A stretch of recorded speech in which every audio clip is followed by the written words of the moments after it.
ამინ სახელითა მამისა და დაწისა და სულისა წმინისა ჩვენთან არის მერთმა დააგვლოცოთ გააკურთხოთ გილოცავთ დღევანდელ დღესასწაულს დღევანდელ დღეს სახარებაში გვესმა რომ მაცხოვარმა თავისი მოწაფეები წარიყვანა ბეთანიამდე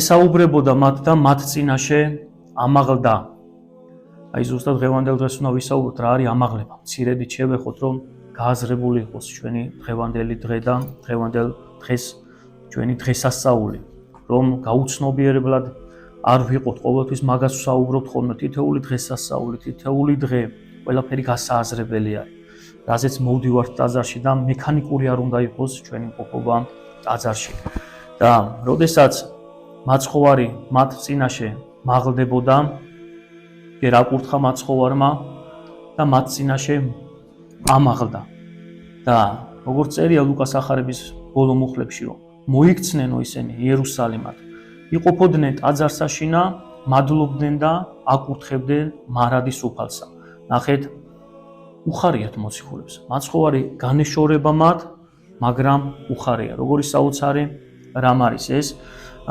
იხილეს რა აი მაგალითად აღდგა მაცხოვარი იხილეს კუდრეთით ამდგარი მაცხოვარი და განიხარეს რა იხილეს მოწაფეთან. ანუ როდესაც აღდგა მაცხოვარი კი ბატონო, გაუხარდათ მისი ხილვა, მაგრამ რა ახარებთ? რო ტოვებთ მაცხოვარი მათ, რატომ უხარია? რატომ უხარია და მაცხოვრის აღთქმა, მაცხოვრის პირობა, რომელიც მათეს ახარების ბოლო მუხლებში წერია, რომ მე თქვენთანა ვარ ყოველთა დღეთა, ვიდრე აღსასრულამდე სოფლისა. აი ეს აღთქმა, რომელიც მათ გულში და სულში უფრო მეტად ესე ვთქვათ, მათ ამ აღთქმამ უფრო მეტად გაიღვიძა მით სულში, მათ გულში. მოაკლდნენ რა ფიზიკურ ხილვას ქრისტესი, მათ უფრო მეტად შეიყვარეს. ერთგვარად, როგორც გაბრიელ იმერეთის ეპისკოპოსი ბრძანებს თავის ხადაგებაში, რომ უფრო მეტად დააფასესო. წარმოიდგინეთ, აქამდე ხო იყო მაცხოვარი მათთან ერთად. ხო ისმენდა მათთან, მაგრამ აი რომ განეშორა და რო იციან რომ ამაღლდა ზეცად ხო ეს განშორება უფრო მეტად შეიყვარეს და დააფასეს ის ყველაფერი უფრო მეტად დააფასეს აი მათთან მანამდელი მყოფობა ქრისტესი და მაცხოვარი მაღლდება ზეცად მოდი ახლა ვთქვათ პატარა სწავლება ქრისტეს პიროვნებასთან დაკავშირებით ქრისტე იყო პიროვანი ღმერთი მაგრამ ორი ბუნებით პიროვნება ღმერთი ღვთაებრივი და ორი ბუნებით ღმერთისრული და კაცისრული. აი, როდესაც საუბარია ამაღლდა ქრისტე, მოდი ვთქვათ, ღვთაებრივი ბუნებით ის ყველგან ყოფია. და ღვთაებრივი ბუნებით შესაბამისად რა ხამ ყველგან ყოფია, არც მარჯვენა აქვს მას, არც მარცხენა. იმიტომ რომ არ არსებობს მისგან დატოვებული ადგილი, რომ თქვა, რომ აი მის აქეთ არის. ღმერთი ყველგან არის. მაცხოვარი მაღლდება მისი ადამიანური ბუნებით. მან ცოდვით დასნეულებული, დაუძლურებული ბუნება მიიღო რა, როცა განკაცდა. ამ ბუნებით ევნო, მოკვდა, აღდგა და უკვე გაღბრთობელი. უკვე ესე ვთქვათ ღმერთთან შერიგებული ბუნება უნდა აღამაღლოს ზეცად. და ეს არის ზუსტად საოცარი, რომ ერთ-ერთი მამა ამბობს, რომ შეხედე ადამიანო, რა ძვირფასი ხარ. შენს ბუნებასო ზეცაში ანგელოზნი, ქერუბიმნი, სერაბიმნი სახურობენ და თაყვანს სცემენ და მიაგებენ. ანუ ზეცაში ქრისტე თავისი ადამიანური ბუნებითო წარმოდი ანგელოზნიც კი თაყვანს სცემენ და რომელი ბუნებაა ეს? ადამიანური ბუნება. და ის სწავლება ხშირად გვიმეორია, რომ ღმერთი გაანკაცდა, იმიტომ რომ ადამიანი ღმერთი უნდა იქმნას და ღმერთი მოდის რა სამყაროში ადამიანად, იმიტომ რომ შენ ადამიანი ზეცად უნდა აგიყვანოს. აი დღევანდელი დღე ეს არის ზუსტად. რომ მაცხოვარმა ეს ადამიანური ბუნება, ადამიანური სხეულით მაღლდება ზეცად და საჯდება მარჯვენა მარცხენა, ამ მარჯვენაში იგულისხმება დიდებისა და პატივის მინიჭება ადამიანური ბუნებისათვის. მაგრამ მაცხოვარი იქამდე ამბობდა, მე თუ არ აღმაღლდები, სულიწმინდა არ მოვა. ანუ იქამდე სულიწმინდა ვერ მოვიდოდა, თუ ეს დაზიანებული ბუნების მატარებელი ადამიანი არ გამოსწორდებოდა, ესე რომ ვთქვათ. ბუნება არ შეიცვლებოდა, ეს დაზიანებული ბუნება უკეთესობისკენ არ შეიცვლებოდა და არ განიკურნებოდა. უკვე აი განკურნებული ადამიანის შემდგომ მოდის უკვე სულიწმინდის მადლი, ანუ ღმერთის მადლი, რომელსაც აი 10 დღეში ვიდღესასწაულებთ და ეს არის მეტად დასაფიქრებელი და ყველაზე მთავარი. ბოლო ნაწილზეც უნდა შევეხოთ. იმ დროს ითქვა მარტო მოციქულებისთვის ის სიტყვები, ის ანუყვარი სიტყვები, რითაც განიხარეს მოციქულებმა, თუ ის სიტყვები ყველაზე ვრცელდება, ყველა ქრისტიანზე, ყველა ქრისტეს ერთგულზე. რა თქმა უნდა, იმ ყველაზე ვრცელდება, ვინც ქრისტეს უერთგულებს, რომ აი ეს აღთქმული პირობა, ეს ვინმე ადამიანმა კი არ მოგცე ეს პირობა, ეს ღმერთმა მოგცე ეს პირობა, რომ მე თქვენთანა ვარ ყოველთა დღეთა, ვიდრე აღსასრულამდე სოფლისა. ან თუ მოციქულებზე იქნებოდა ნათქვამი, იქნებოდა რომ აი თქვენთან ვიქნები რაღაც პერიოდი, როცა თქვენ იქნებით. არა. ეს ქრისტეს პირობა, ღმერთის პირობა არის ყველა ადამიანზე. ის ყველასთან იქნება, თუ ადამიანს ეს ენდომება. თუ ადამიანი მისთვის გულს გაამზადებს.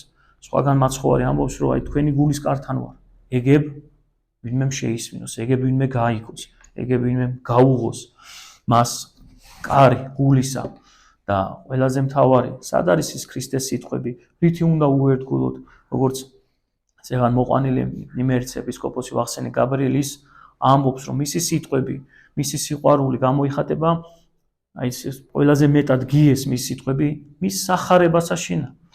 მის სახარებაში გვესმის ყოველთვის, მისი დარიგებები, მისი თხოვნა, რას ვერიდოთ, რა ვაკეთოთ, რითი გადავჭენთ, რითი ვცხოვდეთ და ამასაც ამბობს ეპისკოპოსი, რომ ჩვენ წინაპრებსო ჩვეულება ქონდათო სახარების გულით ტარებაო და დღეშიო დილით საღამოთ როცა დროს ნახავნენო წამოიკითხავნენო ქრისტეს სიტყვებსო, რომ მეტად მოლბობოდათ გული და მეტად ეფიქრათ ქრისტიანულ ნაბიჯებზეო და ჩვენო იმ პერიოდის ადამიანებზეა საუბარი და დღეს კიდევ უფრო მეტად ვცელდება სახარებაში წირვაზე რომ მოვდივართო, იმ სახარებასაც არ უსმეთო, იმ მცირე მონაკვეთს, რომელიც წირვის დროს წაიკითხება, ანუ ეს დამრიგებლობითი, დიდამსდელობითი მომენტი არის ამ დროს წირვისა და ამიტომაც ეგ მართებს, რომ განვიწმინდოთ გული, გაუღოთ გული უფალს. მისი სიტყვების სმენელნი ვიყოთ და მისი ცნებების შემსრულებელი და დამმარხველნი, დამცველნი ვიყოთ. თუ გვინდა რომ მისი ეს ლოცვა კურთხევა თითოეულ ჩვენგანზე იყოს და ვის არ უნდა. ამიტომაც გული ჩვენი კეთილი ნიადაგი იყოს და აუცილებლად ღვთის მცნებებით, ღვთის სიტყვის შესრულებით ცხოვრობდეთ და არა მარტო გარეგნული წესჩვეულებებით, არა მარტო იმით რომ მოვისმინოთ დღეს ერთი რამ და ხვალ დავივიწყოთ. ეგ ხვალ კი არა, გავალთ და აღარ ვფიქრობთ ხოლმე. და ამიტომაც ხშირად გვსმენია რომ აი სახარება, კურთხევა გვჭირდება, რა კურთხევა გინდა, ღვთის სიტყვას უნდა მოусმინოთ. ღვთის სიტყვა უნდა ამოიკითხოთ. რა თქმა უნდა, ყველას მიცემულია ღვთისაგან, ვინ გაგვაჩერებს ამაზე რომ ღვთის სიტყვა ვიკითხოთ. და ამიტომაც ყველას გააქვთ იმის საშუალება რომ დადგეთ, წაიკითხოთ და შემდგომ უკვე ცხოვრებაში გადავიტანოთ. იმიტომ რომ ხშირად არის ხოლმე რომ ჩვენზე მორგებულ ქრისტიანობას რაღაც ვასრულებთ ხოლმე, ქრისტიანულ ნაბიჯებს ვდგავთ ხოლმე და ჩვენზე მორგებულ რაღაც რწმენას ვიგონებთ ხოლმე. ოღონდ ამას ვარქმევთ თითქოს ჭეშმარიტ სარწმუნოება, რომ შეიძლება სიტყვაზე ეკლესია არ მიყვარდეს, ზიარება არ მიყვარდეს, სინანული არ მქონდეს და ვამბობდე რომ ქრისტიანი ვარ. მოყვასი არ მიყვარდეს და ქრისტიანი ვარ, ახლობელი არ მიყვარდეს და ქრისტიანი ვარ. მაგრამ აი ნახეთ, ამას უშვებთ ხოლმე. რა მოხდა მე რა, თუ მოსატყუებელია მოვიტყუო, თუ უნამოსოთ უნდა გავადგა ნაბიჯი, გადავდგავ არაუშავს, ხო ქრისტიანი ვარ. ანუ არ გამოდის. ანუ არ ღმერთთან, ან არა ვარ. ნუ ვფიქრობთ რაღაც საშუალო ნაბიჯებით ჩვენ ღმერთს ვაამებთ, არა. ანუ უნდა ვიყო ქრისტეს, ან ვინც ჩემთან ერთად არ არისო, ის განაბნევსო მაცხოვარიმოს. ვინც მასთან არის, ის შეკრებს და ის პირიქით ღმერთის ერთგული შვილი არის. და იმაზე უნდა დავფიქრეთ. ვიფიქროთ, რომ აი ან ვართ მდუღარების სულით, ან არაფერი არ ვართ. ნელთბილობა დამღუპელია. ჩემ თავში ამას ვამჩნევ ხოლმე და მაგიტო ვამბობ. ნელთბილობა ნიშნავს, ანუ ცუდად ვაკეთებ რაღაცას. ან უნდა ვიყო მდუღარე, ან არა ვარ ჩათვალე. და თავები არ უნდა მოვიტყუოთ ხოლმე ამ ყველაფრით. და ღმერთმა მოგცეს ზალა, რომ და საშუალება იმისა, რომ ვიღვაწოთ, ვიშრომოთ და გული და სული დავიხარჯოთ. სანამ დრო გვაქვს, რამდენი გვაქვს დრო არ ვიცით. ანუ დღევანდელი დღიდან თითოეული წუთი არ არის დასაკარგი სულიერი ცხოვრებაში. მაცხოვარმა ადამიანური ბუნება გამოისყიდა. ადამიანური ბუნება მისცა საშუალება, რომ ზეცა დაიმკვიდროს.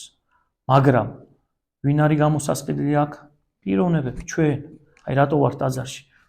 კი, მაცხოვარმა გამოისყიდა ბუნება, მაგრამ ჯერი ჩვენზეა.